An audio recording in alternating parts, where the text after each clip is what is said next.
El día de hoy hablaremos de las relaciones entre conjuntos. Debemos considerar que cada uno de los conjuntos y de los resultados que obtendremos serán contenidos en un universo mayor, lo que consideraremos como el conjunto universo. Cada uno de los conjuntos que nosotros podemos considerar se podrán relacionar de distintas formas.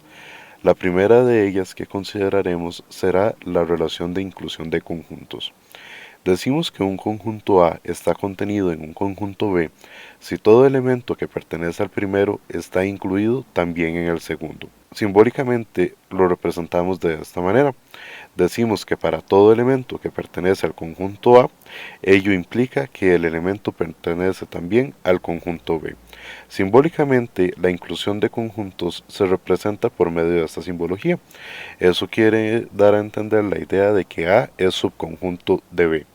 En aquel caso en el cual la inclusión no se cumpla, es decir, que exista al menos un elemento del primer conjunto que no esté contenido en el segundo, lo representaremos por medio de esta simbología, la cual busca expresar que A no es subconjunto de B. Por medio de diagramas de Venn, la idea se resume en este gráfico que está por acá. Vean que no hay ningún elemento que pertenezca al conjunto A que pueda estar al mismo tiempo afuera de B. En este caso decimos que el conjunto A es subconjunto de B. Algunos ejemplos para esta relación son los que tenemos por acá, considerando el conjunto A igual a 1, 2, 3, ABC, el conjunto B que contiene los elementos 1, 2, 3 y el conjunto C con los elementos A, B y C. Noten que la colección de elementos de B, es decir, 1, 2, 3, está incluido también en la colección de elementos del conjunto A. Por lo tanto, B es subconjunto de A. Algo similar sucede con el conjunto C, cuyos elementos son A, B y C. Vean que los mismos se encuentran incluidos en el conjunto A.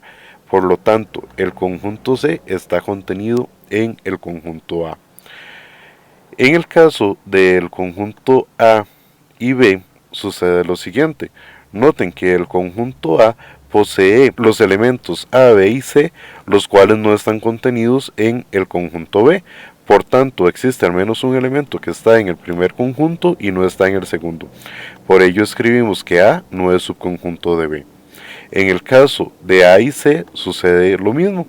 Vean que en este caso el conjunto A contiene al 1, 2, 3, A, B y C y el conjunto C únicamente a B, C.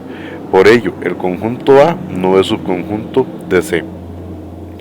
En el caso del conjunto C y el conjunto B, sus elementos son completamente distintos, entonces no tenemos elementos suficientes para asegurar que todo elemento que está en C estará al mismo tiempo en B. Y en el caso de B con C sucede exactamente lo mismo. Al no tener B y C ningún elemento en común, pues simplemente decimos que B no es subconjunto de C. Ya que hablamos de subconjuntos, otro tema al que nos vamos a referir es al número de subconjuntos de un conjunto. Entiéndase entonces que hablaremos de la cantidad de subconjuntos, ya sea con 1, 2, 3, 4 o dependiendo de la cantidad de elementos del conjunto original que podemos extraer al momento de realizar una agrupación más pequeña. Para calcular ese valor consideraremos esta expresión 2 elevado a la cardinalidad del conjunto al que nos referimos. Recuerden que la cardinalidad lo abarcábamos la semana anterior y entenderemos la cardinalidad como la cantidad de elementos que posee un conjunto. Por ejemplo, si nosotros tenemos que nuestro conjunto A posee las siguientes vocales A, E, O, vean que la cantidad de subconjuntos que se podrán extraer es 2 elevado a la cardinalidad de ese conjunto. En este caso, como la cardinalidad es 3, calcularemos el valor de 2 elevado a la 3, lo cual sería 8. Es decir, que de este conjunto A vamos a poder extraer 8 subconjuntos. ¿Cuáles son esos subconjuntos que vamos a considerar? Bueno, empezaremos primero con el conjunto vacío.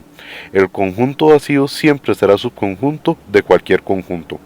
Continuamos luego con el conjunto A conteniendo únicamente ese elemento, el conjunto E que contiene solamente ese elemento, el conjunto O solamente con ese elemento, y luego extraeremos parejas, en este caso A con E con O y también A con O. Finalmente, el conjunto que contiene a los tres elementos de ese conjunto, A, E, O. Si contamos cuántos elementos tenemos en total, tendremos 1, 2, 3, 4, 5, 6, 7 y 8 elementos, con lo cual podemos ver que efectivamente se obtiene el valor que habíamos considerado mediante la fórmula de la cantidad de elementos. Ahora bien, podrán estimar cuántos cuántos subconjuntos hay cuando tenemos 4, 5 o 6 elementos, por ver algunos casos particulares. Continuaremos ahora con la relación de igualdad. Decimos que dos conjuntos A y B son iguales si poseen exactamente los mismos elementos. Cuando ello se cumple, nosotros escribimos que A es igual a B. En aquel caso en el cual dos conjuntos difieran, aunque sea solamente por un elemento, diremos que A es distinto de B, negando la igualdad. Y pues diríamos que son conjuntos disjuntos. La igualdad de conjuntos implica que cada uno de ellos está contenido en el otro. Por ello hablamos de una doble inclusión. En otras palabras, si A es igual a B, eso quiere decir que todos los elementos de A están en B y al mismo tiempo todos los elementos de B están en A. Es decir, A es subconjunto de B y B es subconjunto de A. Veamos un ejemplo para retomar este tema. Consideren el conjunto M igual a C o SA y el conjunto N igual a SA CO. Vean que ambos conjuntos tienen los mismos elementos, aunque sea en distinto orden, pero tienen los mismos elementos. En el caso del conjunto M tenemos la M, la O, la S y la A, y acá en el caso de N en un distinto orden, pero tenemos también la C, la O, la S y la A. Por lo tanto, el conjunto M es igual al conjunto N. Y podremos decir además que se cumple la doble inclusión, es decir, que M es subconjunto de N y que también N es subconjunto de M. Continuamos con los conjuntos disjuntos. Dos o más conjuntos son disjuntos si no tienen ningún elemento en común. Nótese que aparte de ser distintos, el que sean disjuntos significa además que no comparten ningún elemento. Considerando el caso del conjunto A igual a S o L y el conjunto C igual a M a R, ninguno de ellos dos comparte ninguna letra con el otro. Por lo tanto, los conjuntos A y C son disjuntos. Vale destacar que para la propiedad que estamos viendo en este momento, o la relación, mejor dicho, no existe ningún símbolo que nos permita representarlo, tal como en el caso de la igualdad. Continuamos con la equivalencia de conjuntos. Dos conjuntos A y B son equivalentes si ambos poseen la misma cantidad de elementos. Nótese que ello no implica la igualdad de conjuntos, únicamente queremos asegurarnos de que si un conjunto tiene 3 elementos, el otro lo tenga. Es decir, que la cardinalidad de ambos conjuntos sea igual. Aunque sean disjuntos, basta con que tengan la misma cantidad de elementos para poder decir que son equivalentes. La representación simbólica para dos conjuntos equivalentes se realiza por medio de esta forma que está por acá. En el caso en el cual los conjuntos a los que nos referimos no sean equivalentes, simplemente negamos la condición y decimos que A no es equivalente a B. Veamos un par de ejemplos. Consideremos el conjunto A igual a S o L. Tiene 3 elementos, su cardinalidad es 3. Lo mismo sucede con el conjunto C. Tiene 3 elementos, 2, 4, 6.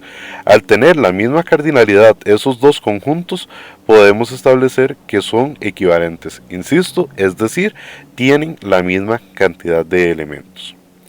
Para ir terminando en esta sesión, consideraremos las clases de conjuntos. Según la cantidad de elementos que contiene un conjunto, podemos dar dos clasificaciones. La primera de ellas es los conjuntos finitos. Un conjunto es finito si su cardinalidad corresponde a un número natural. Consideremos, por ejemplo, el conjunto C igual a 2, 4, 6. El conjunto 2, 4, 6 posee tres elementos. El 3 es un número natural, por tanto, el conjunto C es un conjunto finito. En aquellos casos en los cuales un conjunto tenga una cantidad infinita de elementos, por ejemplo, pensemos en la secuencia 1, 2, 3, 4, puntos suspensivos, necesariamente esa serie no tiene un final, sino que será infinita. Por tanto, no se podrá asignar un número natural que equivalga a la cardinalidad de ese conjunto y diremos por tanto que el conjunto es infinito, que es la siguiente clasificación. Decíamos que consideraremos al conjunto A igual a 1, 2, 3 y puntos suspensivos, lo cual nos indica que tiene una cantidad infinita de elementos. Por ello diremos que el conjunto A es infinito. Para culminar, hablaremos de algunos conjuntos que por sus características podríamos nombrar como especiales o relevantes debido a algunas particularidades que poseen. Empezamos hablando del conjunto vacío. El conjunto vacío es aquel que no posee ningún elemento. Para utilizarlo se puede emplear este simbolito o también las llaves sin ningún elemento en medio de ellas. Es importante enfatizar en que si se opta por utilizar la notación de las llaves, no se puede hacer uso del simbolito del vacío, y mucho menos se puede poner las llaves y dentro de ellas el símbolo de vacío. Si se opta por una notación, solamente se trabajará con ella, y si se opta por la otra, pues exactamente lo mismo. No se pueden hacer combinaciones de ambas para intentar expresar la idea del conjunto vacío. La cardinalidad de este conjunto al no tener ningún elemento será 0. Y como lo mencionamos anteriormente, el vacío siempre será subconjunto de cualquier conjunto. Podemos pensar en conjuntos equivalentes al vacío en los siguientes casos. Consideremos el conjunto A, que es igual al conjunto de todos los números reales que cumplen que x elevado a la 2 más 1 es igual a 0. Este conjunto no posee ningún elemento, porque recuerden que en los números reales x elevado a la 2 siempre nos dará un valor positivo. Y considerando un poco más de la expresión, un valor positivo más el 1 siempre nos dará un valor positivo y nunca nos dará 0. Por lo tanto, en el conjunto A no tenemos ningún elemento, por ello será equivalente al conjunto vacío. En el caso del conjunto B, nos referimos a todos los números naturales que son menores que 0. Y recuerden que para nuestro caso consideramos a los números naturales como aquellos números mayores o iguales que el 1. Por ello no existirá ningún número natural que sea negativo, es decir, menor que 0. Otro de los conjuntos particulares que consideraremos será el conjunto unitario. El conjunto unitario es aquel que posee únicamente un elemento, es decir, que su cardinalidad es 1. Algunos de los ejemplos que podremos encontrar del conjunto unitario puede ser este que está por acá, B igual al conjunto que contiene únicamente al elemento P. Con esto bastaría para decir que el conjunto B es unitario. En el caso del conjunto C, encontramos que se refiere a todos los números reales que satisfacen que x más 1 es igual a 0. La ecuación x más 1 igual a 0 posee una única solución, que es cuando x vale menos 1. Recuerden que menos 1 más 1 es igual a 0, por lo tanto en el conjunto C existe un único elemento. Continuamos con el conjunto universal. El conjunto universal o el conjunto universo lo consideraremos como el mayor conjunto que contiene a los subconjuntos que estaremos estudiando. Por ejemplo, para el conjunto B mencionado anteriormente, que tiene únicamente al elemento P, el universo corresponde a aquella colección mayor de elementos que nosotros consideremos para el caso de las letras. En este caso podría ser perfectamente el alfabeto.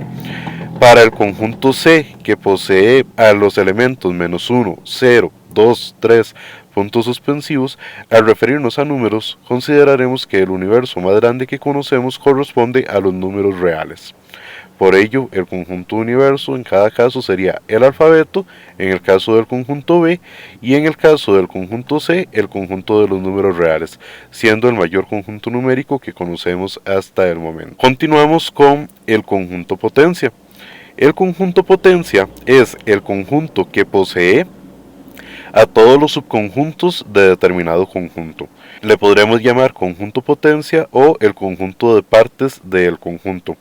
Siempre lo representaremos de esta forma, como P de A. Esa P siempre se acostumbra a hacerla un poco más estilizada. Tal y como lo podrán ver en este caso en el folleto, se incluye una P un poco más redondeada con curvitas en sus extremos para identificar pues que corresponde precisamente al conjunto potencia. Anteriormente vimos la ecuacioncita para calcular la cantidad de subconjuntos que pertenecen a un conjunto. En este caso, 2 elevado a la cardinalidad de C, con C teniendo dos elementos, sería igual a 4. Entonces veremos que en este caso 2 elevado a la 2 nos dará como resultado 4 y esa será la cantidad de subconjuntos que extraeremos del conjunto C. Recuerden que empezamos siempre extrayendo como primer elemento al conjunto vacío. Luego extraeremos al conjunto que contiene al 1, al conjunto que contiene al 2 y al conjunto que contiene al 1 y al 2. Por ello, el conjunto partes de C será igual a este que tenemos por acá. El conjunto que contiene al vacío, al 1, al 2 y al 1, 2. Ahora, considerando el conjunto F igual al conjunto que contiene a, E, O, vamos a calcular su conjunto potencia. Pueden realizarlo ustedes mismos. Primero calculen la cantidad de elementos. Deberían ser 8 subconjuntos los que extraeremos para el conjunto potencia y luego iremos enumerando cada uno de ellos. En este caso el resultado será que partes del conjunto F es igual al conjunto que contiene al vacío, al conjunto que contiene la A, la E, la O, el conjunto que contiene la A, la E, la A, la O, la E, la O y finalmente la F, es decir, el subconjunto que contiene a todos los elementos, que sería igual a él mismo. Para que practiquemos lo mismo en forma independiente, calcularemos el conjunto potencia del conjunto B, siendo el conjunto B aquel que contiene a todas las vocales, es decir, A, E, I, O, U. Como el conjunto posee 5 elementos, la cantidad de subconjuntos que extraeremos será 2 elevado a la 5, es decir, 32 subconjuntos. Realizaremos ese ejercicio y lo revisaremos con posterioridad. Muchas gracias por todo, esto sería por esta sesión.